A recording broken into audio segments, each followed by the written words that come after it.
The Parra podcast, proudly brought to you by major sponsor Jack's Pale Ale, exclusively available at Parramatta Eels Club, Shannon Cooney from Glenmore Park Realty, BTZD Clothing, and the official media partner of the Parra podcast, the Parramatta Times.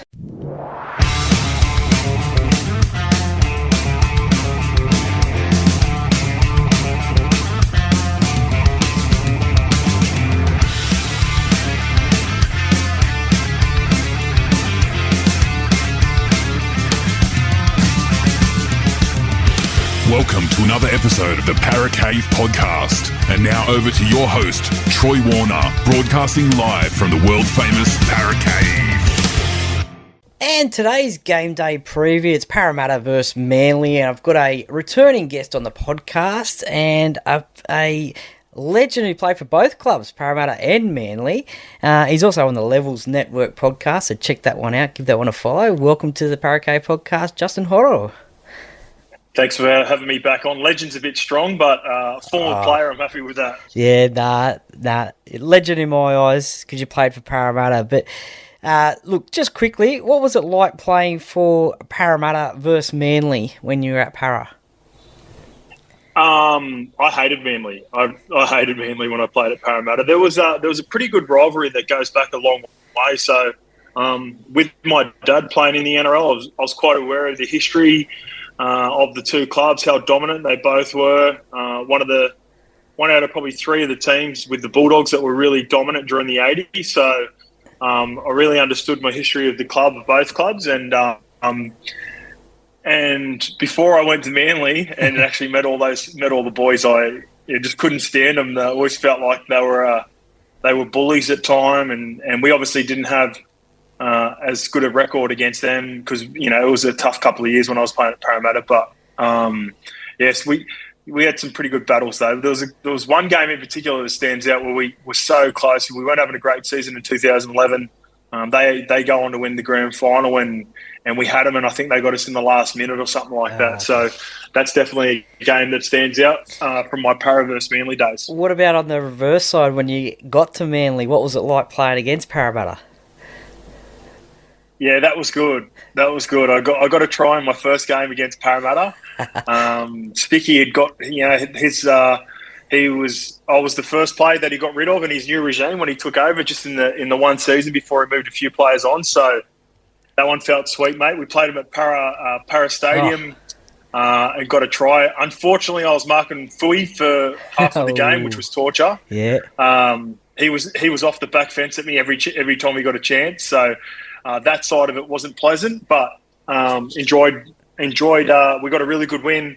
We had a bye or the week off the next week, so really got to enjoy myself after the game and had a laugh with a few ex-teammates. Nice. Well, let's get into current day activities. And just quickly, what's your thoughts on the Eels' performance last week against the Panthers? Really impressive. Really impressed by the Parramatta.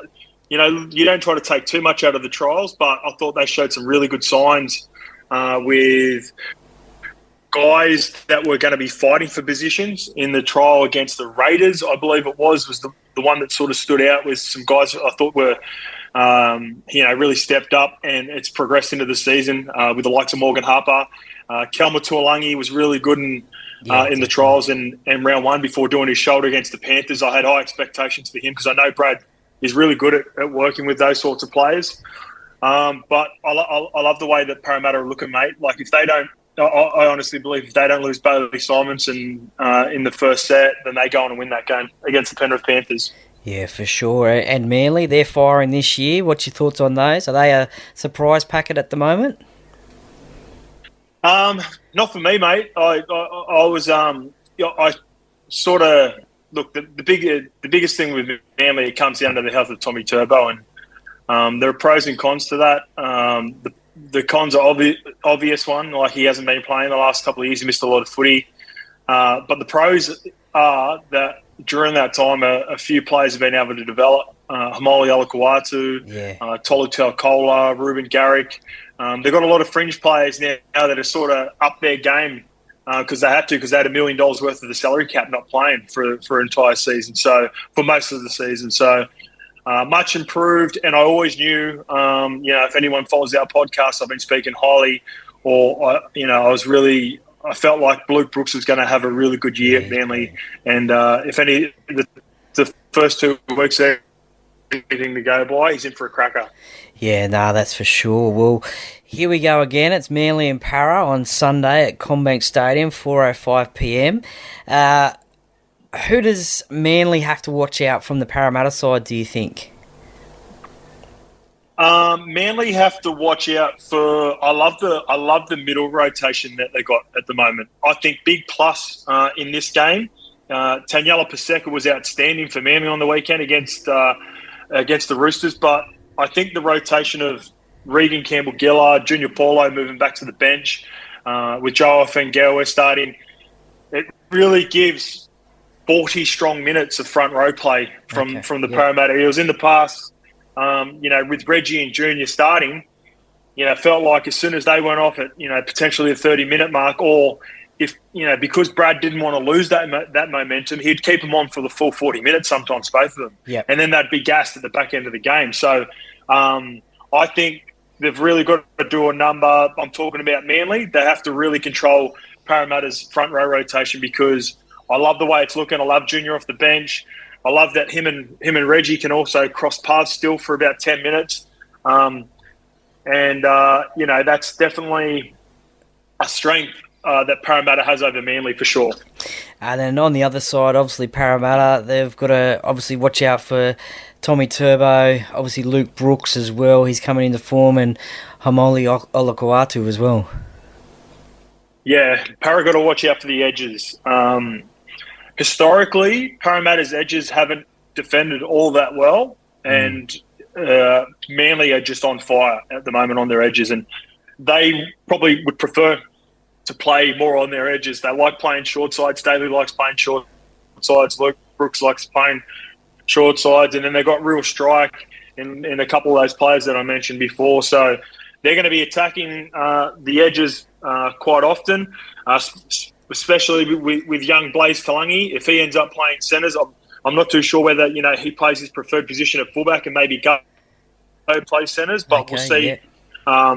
See how that lines up on the weekend. But I get so Will Penasini's right. Yeah, Blaze will be playing on the left if he does indeed play there, and that will be Olakuatu's side. So big test. Yeah, there's going to be plenty of traffic. Yeah, plenty of traffic. Dill Brown, Blaze Talangi, those boys are going to have to put their shoulder pads on for this game, because there's going to be plenty of traffic. Yeah, that's for sure. Look, is it for Parramatta, Morgan Harper?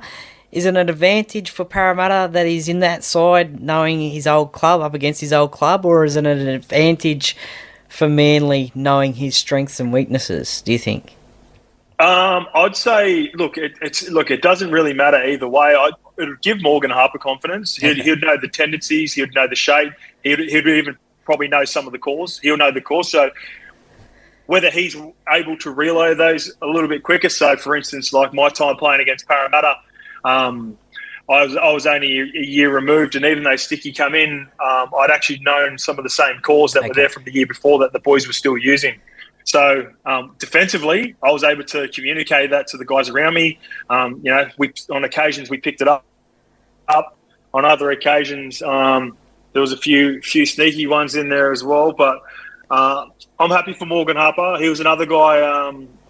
If you listen to my podcast, if anyone listens to my podcast that listens to yours, I knew Brad was going to bring out the best in a guy like Morgan Harper. He's just a guy. Brad's just a coach that he gives the players confidence, and he's got a good track record of bringing journeymen to the club and turning them to week in week out first graders. So he's been really good. And not his preferred position on the wing. So maybe there's a world where maybe Blaze Talangi plays on the wing, Morgan Harper moves back to the centres. We'll see how it looks on game day. We probably won't know until we see them run out on the field. And we all know that players who play against their old club always love stepping up and playing against their old club. And I guess Nathan Brown, is in that sort of mould as well, playing against Parramatta at Parramatta. He's been certainly on fire the last couple of weeks off the bench. Yeah, he's the type of guy. I'd imagine you know a bit about Brownie. He's going to take this one personal. Yep. He's going to want to get one up on Manly for sure. And he's been good, mate. Like my biggest criticism for Brownie at the Parramatta Eels was just he was overplaying his hand. Felt like he was just ball playing too much, trying to throw the ball out the back. Look, it was probably a part of the shape that Brad had given him a license to do, but he's really simplified it at Manly. He gives him a different presence coming off the bench, and you know, a lot of Parramatta fans will know about his aggression. Yep. And now they're going to be on the other end of it. I think he'll be going after a few of the boys. Do you think maybe because he's now just become a new dad, do you think he's calmed down a bit, mellowed down a bit, or completely the same on the football field, just, run from the back fence sort of stuff? Yeah, no, nothing. When you cross those white lines, mate, it's whatever happens outside of footy just completely goes out the door. I think he can only play one way, and they'll know. So, like, Reggie and that will know, so they'll be up for it. Like, Reggie and Junior will be telling the boys that Brownie will be wanting to come at him, so they'll all be familiar with it. So it's gonna be very entertaining to watch. That's for sure. How much of an advantage is the home crowd at CommBank? Is that how many points would you maybe gauge that on? Yeah, huge. I'm really struggling to split this one. CommBank is just a really I love playing at both of these fields, and they both suited both styles that I played at the time. So Parramatta was a bit dewier, bit of a quicker pitch. Felt like it really was an advantage for teams that wanted to play footy a lot. Whereas when I played now, it's different now. The old Brookvale, it used to be they used to call it the cow paddock. It was real heavy and it promoted a really physical style of footy. So these two teams currently, I think they're very similar. They want to play quick. They both want to play footy. They both want to really test the edges. So I can see a real open style of footy. I think maybe if I'm looking at this game, and probably the easiest thing to pick, it's not who's going to win. I like points. Okay. I like points in this game, and I'll be taking a few try scorers. I think that's the way to go. Okay, well, speaking of points, have you got a score prediction, do you think? Is it going to be a lot of points Sunday afternoon? Yeah, I wouldn't be surprised if it's a 30-24 game. Okay. Something like that. Maybe a try in it. I think there's, I'm just trying to remember now. They had a back and forth game at Brookie at the start of last year as well, where there was a whole heap of points from Manly early, and Parra got themselves back into it. I can't remember. Did they play at CommBank last year? I don't think they did. Yeah, I think they did. Was that when Tommy did his? That's when Tommy. Yeah, did that's his shoulder. Yeah. That's right. So, let's go. I think Manly will just get him. I think I like Manly in this game. I think it's going to be a 28-24 Manly victory. Okay, well, I've said about 30-18 Parramatta's way. Now, with those points in mind, who do you think is going to be a first try scorer? Ooh, first try scorer. Despite me being, I think the home crowd's really going to get behind Parramatta. So despite being on Manly eventually picking them up, I think they can jump out of the gates. I think they're going to want to play the power game. I actually got Sean Lane last week, anytime try scorer, when he went through. Nice. Let's go the rookie. Let's go the rookie on debut for a first try scorer. Blaze Talangi. Nice. Talangi, I think I have a feeling he's going to play in the wing the more I look at the lineup. Morgan Harper's more suited to the centres, so I can see a world in which he's potentially playing left wing, and you might be able to get a bit of value for Blaze Talangi. First try scorer. Nice. Well, I do like my centres as first try scorers. I usually go Will, but I've gone Morgan this week. Just the fact that he's playing against his old club, and we may see a little bit of a change in position, him playing in the centres. So I think I'll go Morgan Harper as a first try scorer. Nice, mate. Good luck. Yeah, well, that's it. Well, are you headed out to the game at all?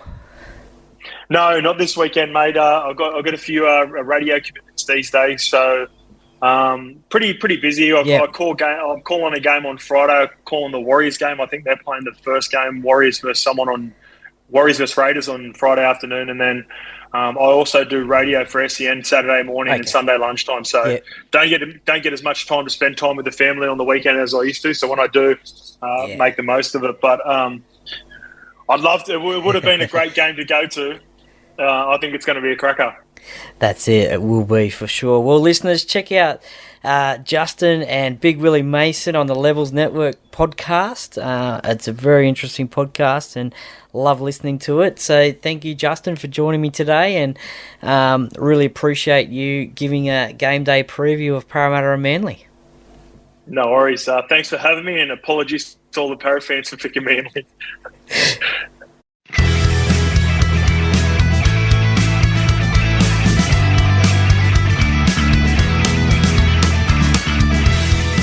Thank you for listening to another episode of the Parra Cave Podcast. See you next time.